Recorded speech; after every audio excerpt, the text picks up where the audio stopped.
मंडळी, पुण्यातील राजकारण सध्या अक्षरशः तापलेलं आहे. महापालिका निवडणुकीच्या घोषणा होताच पुणे शहरातल्या राजकीय घडामोडींना जबरदस्त वेग आला आहे.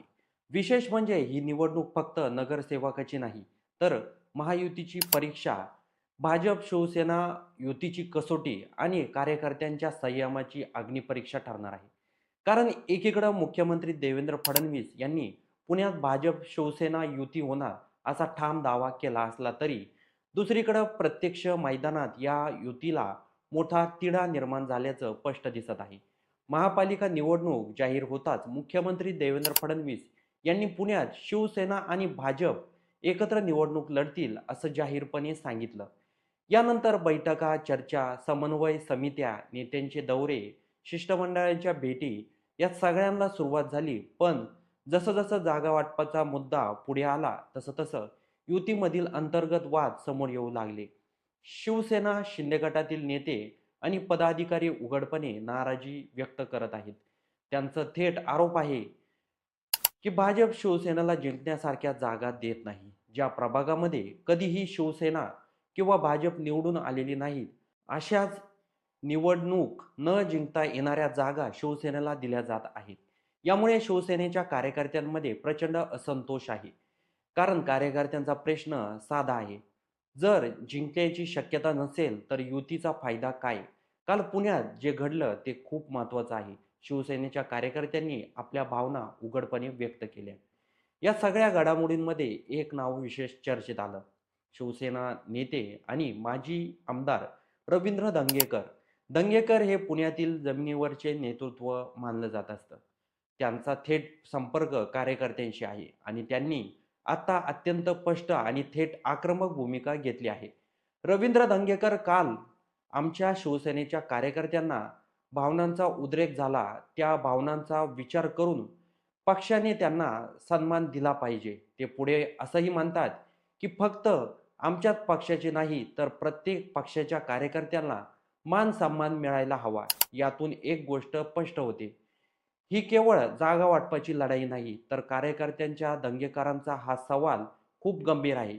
ते म्हणतात, जर पुणे शहरांमध्ये कार्यकर्त्यांना न्याय मिळत नसेल, तर मग निवडणुका कोणासाठी लढवायच्या?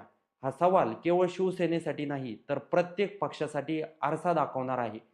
रवींद्र धंगेकरांनी स्पष्ट शब्दात सांगितलं आहे, की भाजपने जो प्रस्ताव शिवसेनेला दिला आहे, तो प्रस्ताव आम्हाला मान्य नाही. ते म्हणतात, भाजपने ज्या जागा आम्हाला ऑफर केल्या आहेत, त्या जागेवर कधी भाजपही निवडून आली नाही आणि शिवसेनेनेही निवडून आलेली नाही.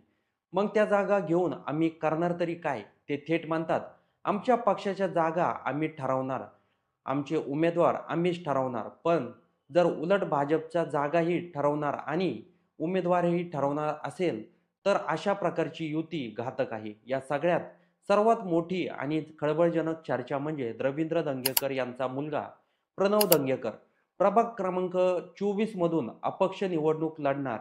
ही चर्चा सध्या राजकीय वर्तुळात जोरात आहे. जर असं घडलं तर तो युतीसाठी मोठा धक्का ठरू शकतो. कारण शिवसेनेचा एक प्रमुख नेता थेट अपक्ष उमेदवार उभा करतो. याचा अर्थ युती तुटण्याच्या दिशेने पाऊल असू शकतात. या सगळ्या वक्तव्यामुळे एक मोठा प्रश्न निर्माण झाला आहे. भाजप शिवसेना युती पुण्यात टिकणार का? एकीकडं मुख्यमंत्री फडणवीस युतीबाबत सकारात्मक आहेत, तर दुसरीकडं शिवसेनेतील जमिनीवरचे नेते नाराज आहेत. दंगेकरांनी एक महत्त्वाचा खुलासा केला आहे. ते म्हणतात, चर्चेतून ऐकलं आहे, की राष्ट्रवादी काँग्रेस, अजित पवार गट शिवसेनेशी बोलण्याची तयारी दर्शवत आहे. हा मुद्दा खूप महत्त्वाचा आहे. जर महायुतीत फूट पडली, तर नवे राजकीय समीकरण तयार होऊ शकतात.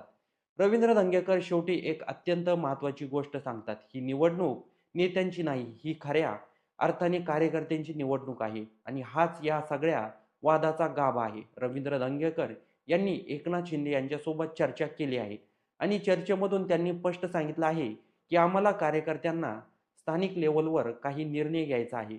तो आम्ही घेऊ. त्याचबरोबर अनेक ठिकाणी नीलमताई गोरे माझ्या घरावर कार्यकर्ते हे मोर्चा काढत आहे. त्यामुळे शिंदे साहेबांनी सकारात्मक विचार करावा, असं दंगेकरांची मागणी आहे. त्याचबरोबर त्यांनी म्हटलं आहे, की प्रणव दंगेकर हा निवडणुकीच्या रिंगणामध्ये आहे आणि तो उतरणार देखील आहे. तो कसाही निवडणूक लढू शकतो. त्याच्यासमोर खुले मैदान आहे, असं मत रवींद्र धंगेकर यांनी व्यक्त केलं आहे. आता पुण्यामध्ये युती धर्म टिकतो का याकडे संपूर्ण राज्याचं लक्ष लागून आहे. त्याचबरोबर महायुतीबद्दल, महाविकास आघाडीबद्दल आणि अनेक नेत्यांच्या पक्षाबद्दल आपलं काही मत असेल तर ते कमेंट बॉक्समध्ये नक्की नोंदवा आणि व्हिडिओ आवडला असेल तर सर्वात आधी चॅनलला सबस्क्राईब नक्की करून जा.